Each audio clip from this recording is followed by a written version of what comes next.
One of the axioms of shadow work is that if you miss by an inch, you miss by a mile, because you're diving down in underneath the coating, down deep into your coating, down into the deep of the deep, right?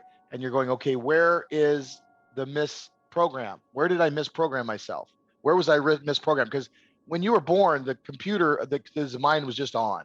And everything was just coming in. So you were making meaning out of things that you didn't even know, and your mind didn't know it was making meaning. Well, over time, what happens is, you imagine that you're like a candelabra, like, right? And each time you go, oh, this is what this means.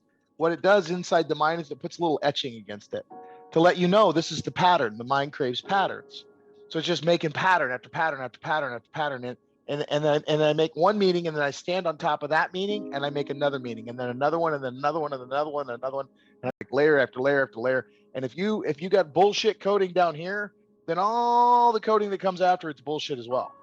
But you don't know that, because you're the candle inside looking out. All you know is the coding, right? So if you were lied to, or if you made a meaning, I'm not good enough, something like that, well, that's suffering. So then what that does is, over time, all that etching covers the whole thing. And then one day the candle gets lit, and the candle forgets that it's making that etching. It's no longer making the etching. Now the candle is lighting up the etching, and the etching is now looking up against the far wall. And the candle doesn't know that the etching is now the reflection that it's seeing. You're just seeing all the patterns from your mind being projected. So it's, when they say that, it's yes and no. It's not as woo-woo as you think it is, and it's more woo-woo than you could ever understand, kind of thing, right? It's a both and. And what they're giving it to you, it's like they're telling you, well, just let go. Well, have you ever seen how they used to catch monkeys back in India? They take a gorge and they cut a hole in it, and then they put some fruit in it, and they'll just go up and tie it to a tree. And the monkey sees them doing this.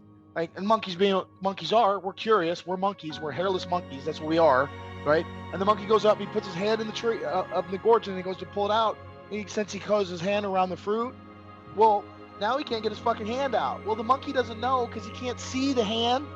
He can't see the hand. He doesn't know it's my hand. So he's pulling, and you'll see this monkey just pulling up against it while they're walking up, cigarette in their hand, flick the cigarette, walk up. Like, there's no hurry, because he ain't fucking going anywhere, because he can't see his hand.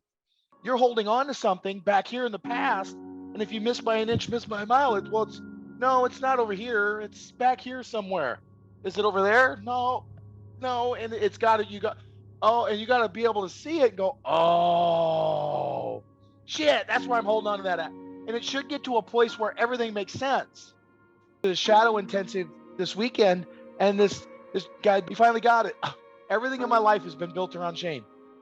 Everything in his life, every decision he's made, either to do something, not to do something, whether he feels good about something, whether he feels bad about something, how he gets driven to do something, like in the core of him, way down deep underneath, even what he even knows is there, is this shame-driven engine that every time how much shame do I've got enough shame to push me across the street, and then it's going to stop me. Perfect. Okay, great. And then he suffers through the shame consciously, but he doesn't know that he's the one causing the whole suffering. He's using the suffering to drive him forward, which is then costing him. It's like hitting the gas and the brake at the same time. It's kind of like that's what he's doing. But he doesn't know that, right? It's like, well, you're making it up with your mind. Yeah, so that doesn't take the fact that it fucking feels like shit when I'm experiencing whatever it is. You know what I mean? It's like, you're not fucking helping me at all. Thanks a lot, Mr. Esoteric, right? They're missing if you miss by an inch, miss by a mile, they're missing the piece between the woo-woo and the strategy that says, oh, that's how I do that. Yes, now don't do that no more. Oh, okay. That makes plenty of sense.